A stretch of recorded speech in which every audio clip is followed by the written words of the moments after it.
Donald Trump is apparently terrified that he's got a rat or a mole or whatever else you call like a person around you who is revealing the secrets of the crimes you've committed. And you'll notice, of course, that like Tom Hanks never talks about worrying about rats around him because like when you are breaking the law, you don't worry about that sort of thing.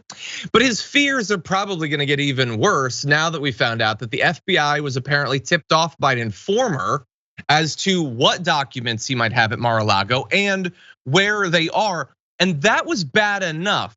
But there was apparently one detail about what the informant was able to give the FBI that imply that it's someone very close to him. Take a look at this.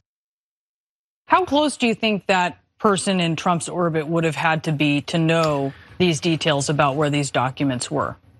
Really, that's a good question. Really close. I didn't even know there was a safe at Mar-a-Lago, and I was the chief of staff for 15 months. So this would be someone who was handling things on day to day, who knew where documents were. So that would be somebody very close inside the president. My guess is there's probably 6 or 8 people who had that kind of information. I don't know the people on the inside circle these days, so I can't give any names of folks who come to mind. But your instinct, I think, is a good one. Is that if you know where the safe is and you know the documents are in 10 boxes in the basement, you are pretty close to the president. You were pretty close, and that's going to scare Donald Trump, a guy who demands and never rewards loyalty. He wants it, and someone is being disloyal. So that was Mick Mulvaney, former acting White House chief of staff. And I found what he had to say interesting, not only because he identified that it could only be one of about a half dozen people, but he was very careful to say, I didn't even know that the safe was there, and it could only be like one of 6, but I have no idea who. I'm not there. I don't know any of these people. It couldn't possibly be me. Please don't come for me, MAGA world.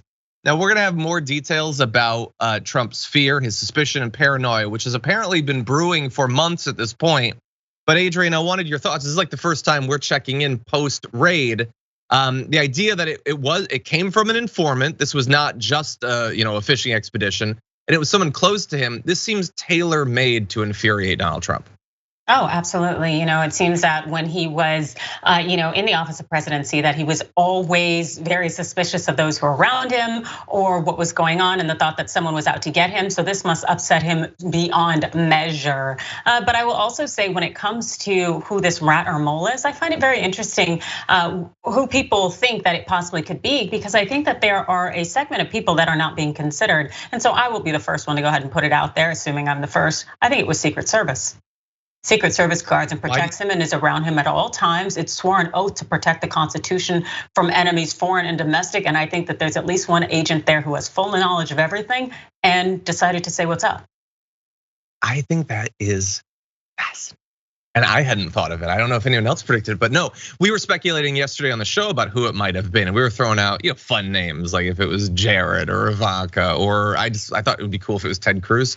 But your answer makes a lot more sense, because of course they would be around.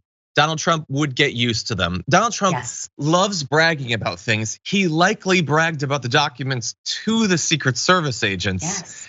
So yeah, why aren't more people talking about that? Exactly. Why did I miss that? The agents are flies on the walls. It's like taxi drivers. People would say all sorts of things in taxi cabs, which is why, at least in Washington, D.C., they learned their lesson when they realized that taxi drivers became the source of a lot of leaks. It's the same thing with Secret Service. They are sitting there the whole time, and you start to ignore them, act like they're not there, and they know the intimate layout of all property, of what's going on. They're always guarding Mar-a-Lago, always there, always present, always with the president. So, I actually think it was an agent who literally said, "What's up?" and signed away, got the protection as an informant, especially now that the Secret Service is being kind of condemned for deleting all those text messages. I think that a lot of these agencies have they really need to rebuild their cachet with the American people. And so I wouldn't be surprised if this is the source of it.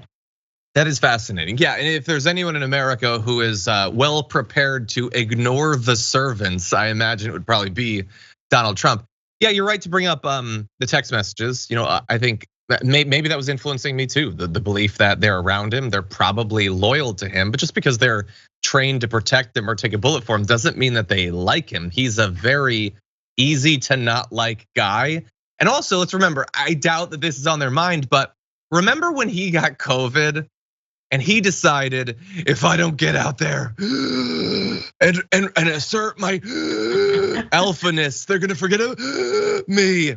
Take me out in the car. He got in an enclosed car with Secret Service agents and breathed all of the normal weird germs he has, plus the COVID germs, endangering their lives to do a drive-by waving and wheezing. I don't know, if this was payback for that would be satisfying. It's probably not the case. Yeah, absolutely. Because also too, we have to remember that the vast majority of the agents are conservative people. So you can assume that they probably lean more toward the right, but there are members of the right who do not like Trump. A lot of them don't. They're not cultist. And the fact is that we're going to have an election in 2024. And the reality is that a lot of people may not care for Trump to be in that position, even if they vote along the red lines. So knowing that someone else will step up, especially with this whole DeSantis stuff, an agent may have gone ahead and said, you know what, I'm gonna go ahead and get rid of this guy. So he's out of the equation. And so we can have a legitimate Republican run for office.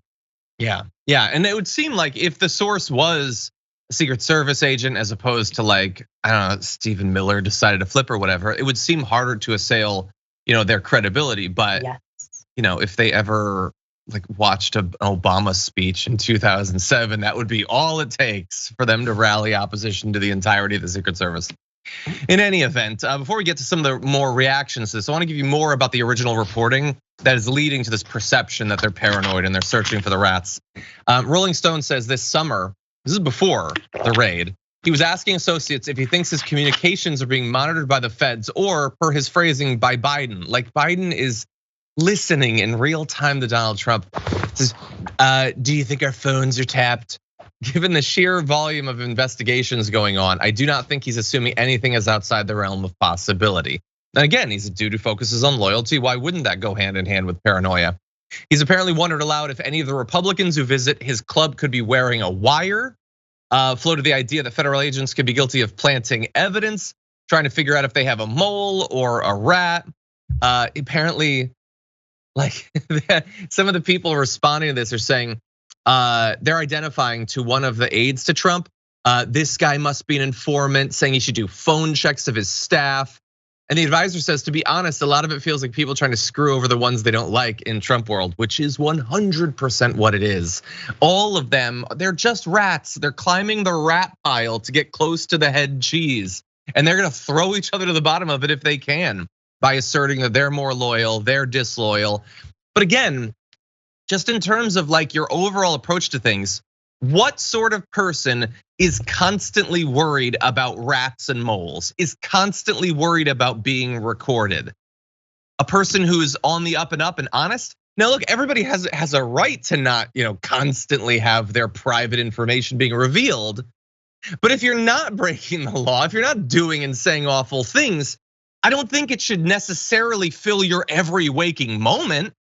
You seem like a mobster. You seem like one of those people who knows how many skeletons are in their closet and is desperately scared that someone is going to open the closet at some point. That's what it feels like to me, Adrienne. Yeah, and the thing is, I think the vast majority of people do not operate that way. And I think that you're right for the vast majority of instances. I think it's, it's more of the anomaly of an innocent person being, hounded by the government or being afraid someone's coming after them.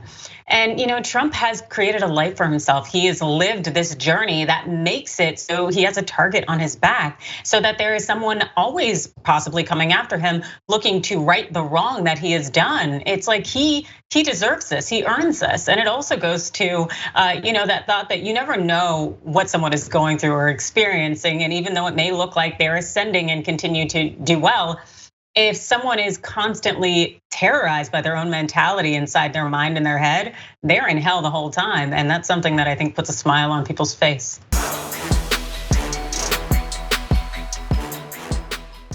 For more political news breakdowns, interviews, stories of activism, and me trying my hardest to care about the occasional big celebrity news story, subscribe to our YouTube channel at youtube.com/thedamagereport. And you can ring the bell wherever it is so you don't miss anything.